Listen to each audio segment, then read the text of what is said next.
जोहार हजारीबाग में फैज अनवर आप देख रहे हैं जोहार हजारीबाग। हम लोग हाई कोर्ट आए हैं, झारखंड हाई कोर्ट, और यहाँ पे एक अहम फैसला आने वाला था जेएसएससी सीजीएल को लेकर। आज डेट था, क्या क्या जो पेपर लीक का मामला चल रहा है उसमें स्टे लगेगा या फिर फैसला आएगा, क्या हुआ, ये सारी बातें आपको सुनाएंगे। हमारे साथ दोनों पक्ष हैं। एक पक्ष जो पेपर लीक को लेकर कोर्ट में याचिका दायर किया था जिसने, उस पक्ष से बात करेंगे आखिर क्या हुआ, क्या पेपर लीक में कुछ साक्ष्य मिले हैं कि नहीं मिले हैं, सीआईडी जांच कहां तक पहुंची, ये सारे कुछ जानेंगे उनसे।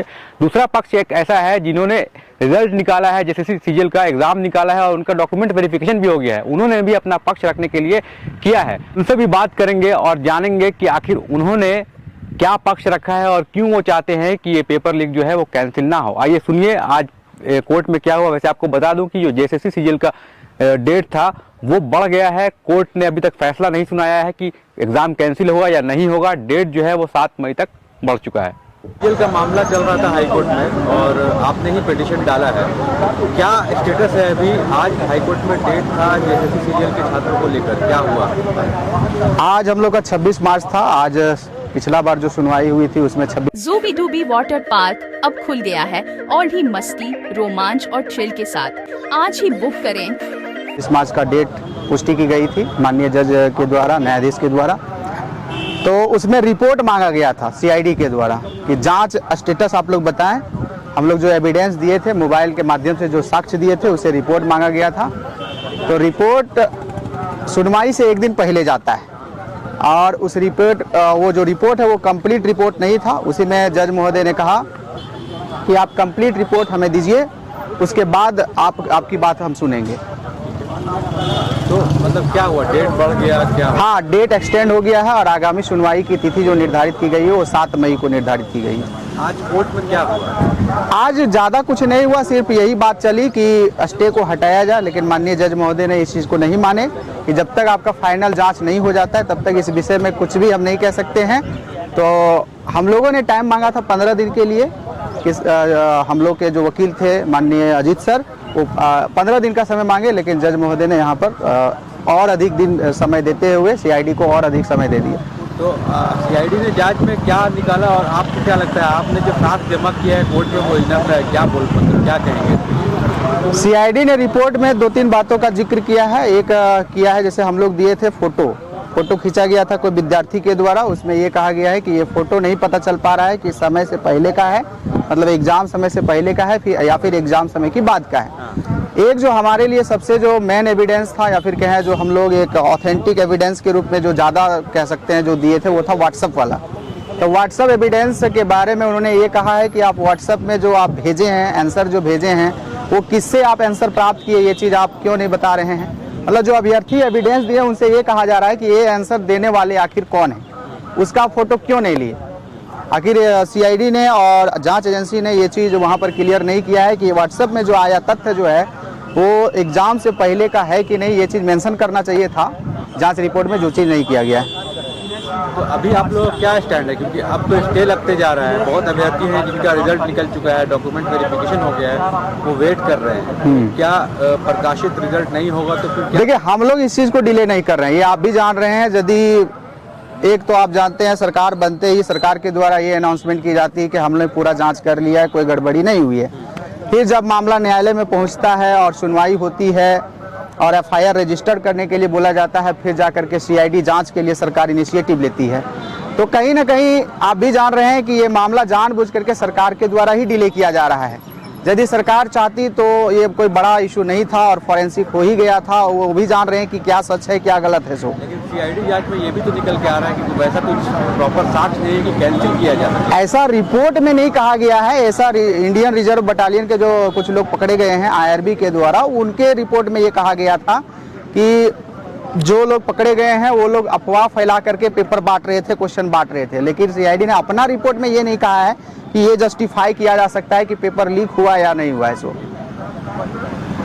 अभी आप आगे क्या मतलब आप लोगों को लग रहा है? आगे का प्लानिंग हम लोग का यही है कि हम लोग पूरी तरीके से आश्वस्त हैं पेपर लीक हुआ है और आगे की जो भी सुनवाई के लिए जो हमें वक्त मिला है उसमें हम लोग प्रयास करेंगे बेहतरीन से बेहतरीन तरीके से अपना रिपोर्ट देने का। जो हमें जांच सीआईडी के माध्यम से जो रिपोर्ट दिया गया उसके काउंटर में हम लोगों को रिपोर्ट देना है। इसके लिए हम लोग बेहतर प्रयास करेंगे कैसे बेहतर तरीके से रिपोर्ट देना है, इसके बारे में हम लोग काम करेंगे। आप लोगों के ऊपर एक आरोप भी लगा था कि आप लोग कोई पार्टी आप लोग को ये कर रही है, प्रमोट कर रही है कि आप लोग जाइए और सरकार के खिलाफ केस लड़िए और टाइम उनका बर्बाद कीजिए, ऐसा आरोप लगा था आप लोगों को। इसके ऊपर क्या कहेंगे आप? देखिए, आरोप प्रत्यारोप लगाना किसी का भी काम होता है। जब तक ये सिद्ध नहीं होता है तब तक ये चीज़ आप भी नहीं मान सकते हैं, ना ही मैं मान सकता हूँ। हम लोग मैं शिक्षक हूँ, मैं पढ़ाता हूँ और मेरा कोई पार्टी उटी से लेना देना नहीं है। सिंपल सा बात है, हम मेरे पास अभ्यर्थी लेकर के आए, एविडेंस बताए कि सर पेपर लीक हुआ है, हम लोग का मेहनत जो है वो बेकार चला गया है। देन हम लोग FIR किए और जनहित याचिका दायर हुई थी। क्या नाम हुआ आपका? राजेश प्रसाद। लेकिन जो दूसरा पक्ष है जो कह रहा है कि पेपर लीक हुआ है, लगातार आंदोलन भी हुआ, तो इसको आप लोग कैसे देख रहे हैं? क्या सच में पेपर लीक हुआ है, ऐसा आप लोग को लगता है? क्या ये रद्द हो जाएगा या फिर आप लोग के पक्ष में फैसला आएगा, क्या लगता है? नहीं, इसमें बहुत सारा पहलू है। आज का जो प्रोसीडिंग था उसमें तो सरकार के द्वारा पक्ष रखा गया कि इन्वेस्टिगेशन चल रहा है और आधा से ज़्यादा इन्वेस्टिगेशन हो गया, अंतिम चरण में है। अभी तक पेपर लीक के कोई भी सबूत नहीं मिले हैं। इस आधार पे तो हम लोग कंक्लूजन पर नहीं पहुंचेंगे, लेकिन हम लोग को विश्वास है इस आधार पे कि इस एग्ज़ाम में पेपर लीक नहीं हुआ है। और हम लोग जो अपने मेरिट से बहुत मेहनत से इस एग्ज़ाम को क्वालिफाई किए हैं, हम लोग को माननीय उच्च न्यायालय पर पूरा उम्मीद है कि फैसला हम लोग के पक्ष में आएगा। अगला डेट 7 मई को दिया गया है। सरकार के द्वारा बोला गया कि रिपोर्ट को हम कंप्लीट कर लेंगे अप्रैल के तक।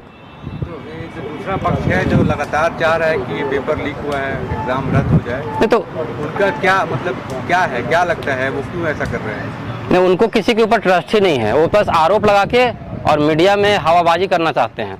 आपने जब आरोप लगाया कि पेपर लीक हुआ है, आप ही कोर्ट गए, PIL दाखिल किए, FIR भी किए थाना में।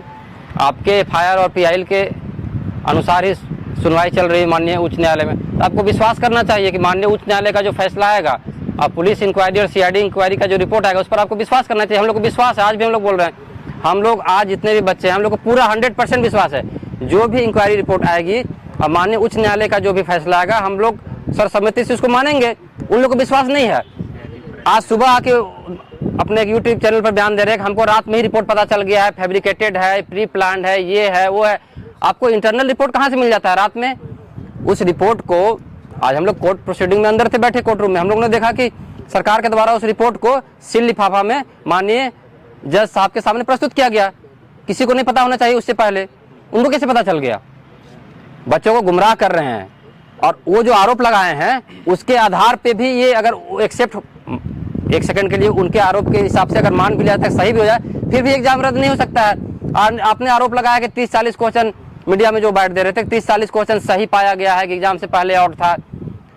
ये चीज़ हम लोग को नहीं पता है। ये पुलिस जो जांच करे उसमें आएगा है कि नहीं। हम लोग जांच अथॉरिटी नहीं, हम लोग इसका जवाब देने वाले कोई नहीं होते, लेकिन वो जो आरोप लगाए उस पर जवाब दे रहे हैं, पुलिस के इंक्वायरी पर नहीं।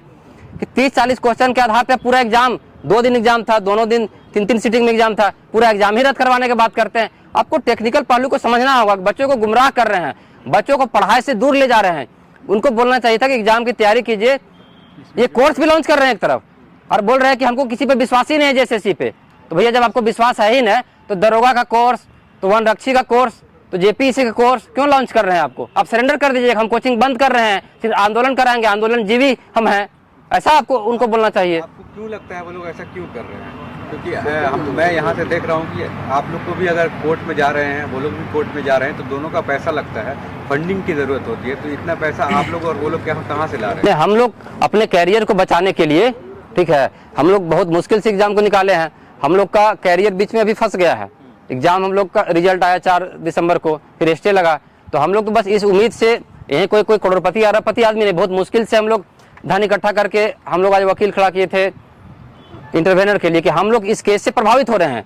जांच का पक्ष सरकार का है, वो मेरा पक्ष नहीं, वो अलग पक्ष है। जो केस किए वो अलग पक्ष है, लेकिन हम लोग एक तीसरा पक्ष है जो इस केस के फैसला से प्रभावित होंगे।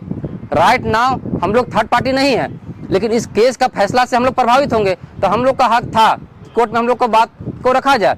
हम लोग का आइए इंटरलोकेटरी एप्लीकेशन को फाइल किया गया था कोर्ट में कि हम लोग को इंटरवीन कराया जाए कोर्ट में, क्योंकि इस सुनवाई से हम लोग प्रभावित हो रहे हैं इस PIL से। तो माननीय जज महोदय ने कहा कि जब तक अंतिम रिपोर्ट नहीं आ जाता है तब तक हम इसको अभी फिलहाल कंसीडर नहीं करेंगे। उन्होंने रिजेक्ट नहीं किया, लेकिन हमारे वकील की बातों को, दलीलों को उन्होंने सुना। हमारे वकील ने उनको कहा कि जांच बहुत दिन तक चलता रहेगा। तब सरकार ने कहा कि नहीं, ऐसा नहीं होगा, बहुत दिन तक नहीं चलेगा, हम लोग जल्द ही इसको कंप्लीट कर लेंगे और होपफुली कि 7 मई को अंतिम फैसला आ जाएगा और विश्वास है हमें उच्च न्यायालय पे और हम लोग जो एग्जाम दिए हैं अपने मेरिट के बल पर कि हम लोग के पक्ष में फैसला आएगा। क्या नाम है आपका? मेरा नाम जन्मजय सिंह हुआ।